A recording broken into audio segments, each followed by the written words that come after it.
Halo guys, jadi di sini saya akan menjelaskan 4 poin tentang lipid.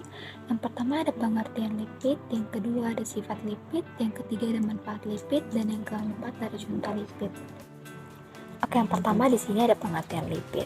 Lipid adalah molekul yang mengandung hidrokarbon dan menyusun bahan penyusun struktur dan fungsi sel hidup.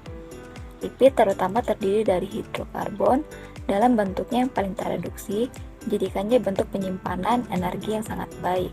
Seperti ketika di metabolisme, hidrokarbon teroksidasi untuk melepaskan energi dalam jumlah besar. Oke, selanjutnya ada sifat lipid. Yang pertama, lipid dapat berupa cairan atau padatan kristal pada suhu kamar.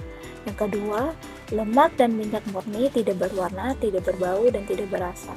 Yang ketiga, lipid adalah molekul organik yang kaya energi. Yang keempat, lipid tidak larut dalam air.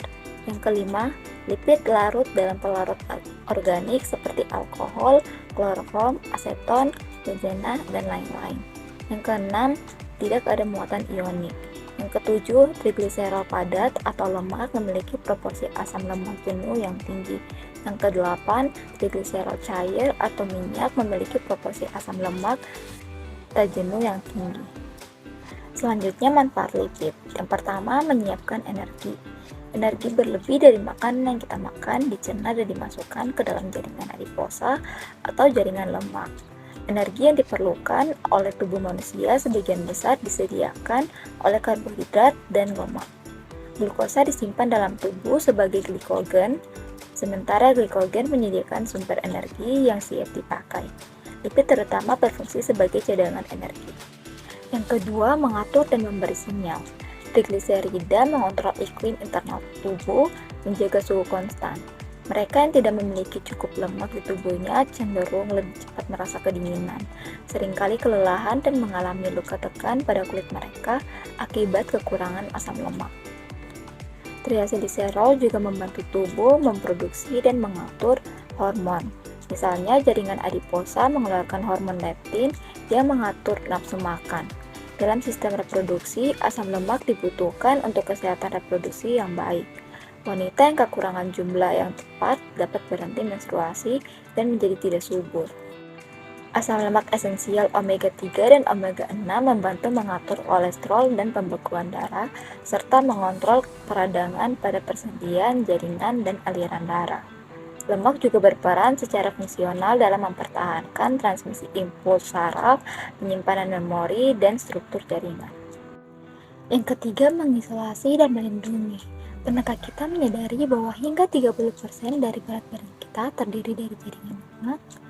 Beberapa di antaranya terdiri dari lemak visceral atau jaringan adiposa yang mengelilingi organ vital seperti jantung, ginjal, dan hati. Kita mungkin paling akrab dengan lemak subkutan atau lemak di bawah kulit. Lapisan jaringan lemak ini melindungi tubuh dari suhu ekstrim dan membantu menjaga iklim internal terkendali. Ini juga melindungi tangan dan pantat kita dan mencegah gesekan, karena area ini seringkali bersentuhan dengan permukaan yang keras. Yang keempat, membantu pencernaan dan meningkatkan ketersediaan hayati. Lemak makanan dalam makanan yang kita makan terurai di sistem pencernaan kita dan memulai pengangkutan zat gizi mikro yang berharga. Dengan membawa nutrisi yang larut dalam lemak melalui proses pencernaan, penyerapan usus meningkat.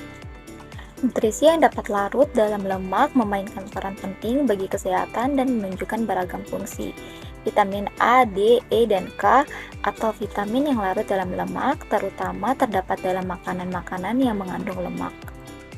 Beberapa vitamin yang larut dalam lemak seperti vitamin A juga ditemukan dalam makanan alami bebas lemak seperti sayuran berdaun hijau, wortel, dan brokoli.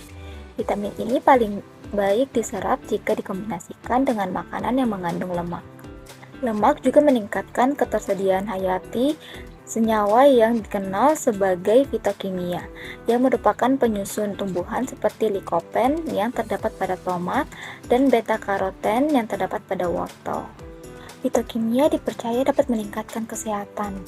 Akibatnya, mengonsumsi tomat dan minyak zaitun atau saus salad akan memudahkan penyerapan likopen. Nutrisi esensial lainnya seperti asam lemak esensial adalah penyusun lemak itu sendiri dan berfungsi sebagai bahan penyusun sel. Oke, yang terakhir ada contoh lipid. Yang pertama, lemak, yang kedua steroid, yang ketiga lilin atau wax, yang keempat ada vitamin, dan yang kelima ada fosfolipid. Sekian video dari saya, semoga dapat bermanfaat. Terima kasih.